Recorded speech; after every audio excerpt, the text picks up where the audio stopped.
Welcome to Ask Allison. We are not going to do a question today, though. We are going to talk about the new year and how to assess where your practice is and make sure that next year is better than this year.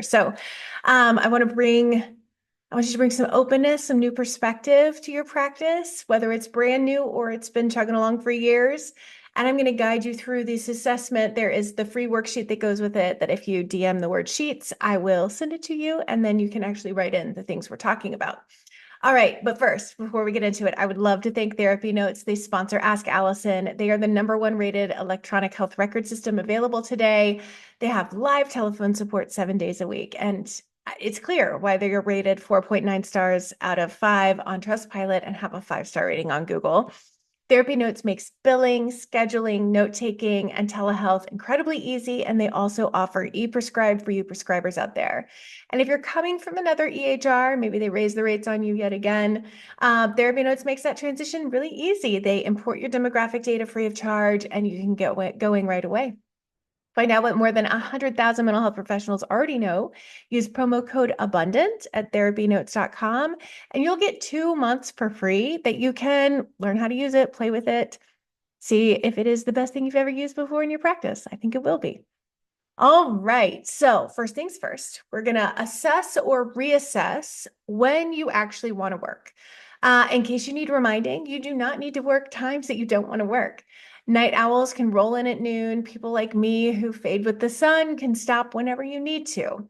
Even if you see kids in couples, absolutely you can work when you want to. Do not buy into the BS that you have to work evenings or weekends if you don't want to. If you need to change your hours, that's as like simple with quotation marks as a conversation with current or potential clients. It feels stressful for us. What I've found though is that our anticipatory anxiety about this conversation far exceeds any discomfort or inconvenience that our clients feel. If you need scripts for that conversation, we have them in the What to Say When course in the Abundance Party over at abundancepracticebuilding.com. Now, this part may be harder. Are you working with the clients you do great work with and that feel sustainable for another year? Sometimes we feel compelled to stay with the niche or client population that we've worked with forever, even if it's draining. Then we come home and we don't have anything left for our loved ones. Or we continue even when we're not feeling challenged and alive in session. It is okay to change your niche. It's okay to go a complete other direction. I'm not here to tell you how to run the clinical side of your practice, but I will suggest that you don't ditch your current clients as you change your niche. Rather, only promote the new niche as soon as you've decided to switch and phase out the previous clients as those clients graduate from therapy. Your fee is the next thing I want to talk about. If you haven't already done Tiffany McLean's Fun with Fees calculator over at Lean and Make Bank, do it. The truth is your fee has nothing to do with anyone else's fee. Market value means nothing. This is a business and your business needs to be sustainable.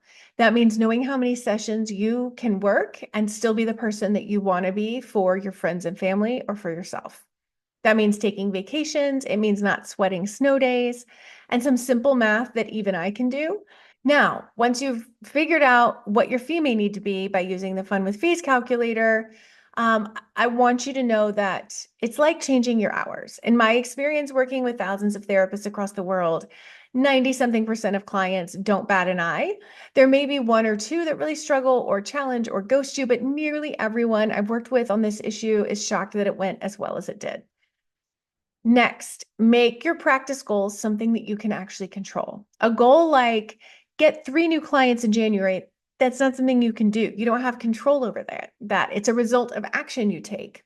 So blog once a week and SEO it up, or have one networking coffee a week, or hire a administrator to help with my practice. These are great goals. And this is the part where I'm going to get all like corporate trainery. Make sure your goals are SMART. That's specific, measurable, achievable, relevant, and time bound. Have them in whatever calendar system you use. If it doesn't get scheduled, it probably won't get done. I personally really like to break down my goals by, okay, if I have a 90-day goal, what do I need to be doing? And I reverse engineer it all the way back to like, what do I need to do today to reach that goal in 90 days? And while that's not necessarily the most fun work I do, It's really effective in having me actually reach the goals that I make. I want you to also give yourself some well-deserved credit, whether you are contemplating private practice or you're in the thick of it. You're doing something most people don't do. Business ownership is courageous and it's exciting and scary and hard and easier and freeing and binding. And now that we are about to be in 2025, take ownership of the times that you did something scary or hard that you didn't want to do, but you did it anyway. Maybe you networked for the first time and you thought you were going to hate it, but you made a real friend that day. Maybe you fought with technology and you didn't snap your computer in half, even though everything in you wanted to destroy it. Maybe you stated your fee with confidence and you didn't offer a sliding scale immediately. Maybe you got off insurance panels or on insurance panels. If you're listening to this podcast or watching this video, I guarantee you did plenty to be proud of. So own that. Even if you can hold on to that pride just for a few seconds, I want you to revel in it as long as you can. Now, I'd like you to look at your greatest needs right now. Are you burned out? Are you terrified you won't get more clients calling? Are you swamped with life stuff and having a really hard time keeping your work systems together? Get really real with yourself about where you're struggling or sabotaging and letting fear dictate your actions. Get help if you need it for any or all of those things. Um, Acknowledge that this is a part of business ownership. It's not all up and to the right? Things are not always smooth sailing and growth over growth over growth. Things are hard in life and in business ownership. So acknowledge that it's not that you're doing anything wrong. It's not that you're inherently bad at this. It's just that business ownership can be hard. So get help if you have specific things you know you need some help on. If you don't know what to do next or how to get through those struggles, find a place to learn. The Abundance Party, which is at abundancepracticebuilding.com/party. It's always open. You can always join, and it's something 99% of you can afford.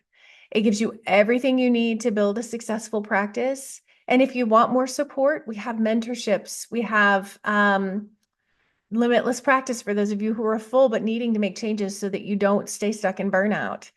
We are here and we love to help. And I want you to have the practice that you want next year, because next year needs to be amazing for a lot of us after this year. Know that in order for next year to be as great as we want, it's going to take awareness and clarity and intention and follow through and support for all of us in different ways. So take some time to think through these questions. DM me the word sheets, and I will get you that worksheet along with all the other worksheets from this year that you'll have access to. And I hope that you have a really great New Year's and a really great start to 2025. Take care.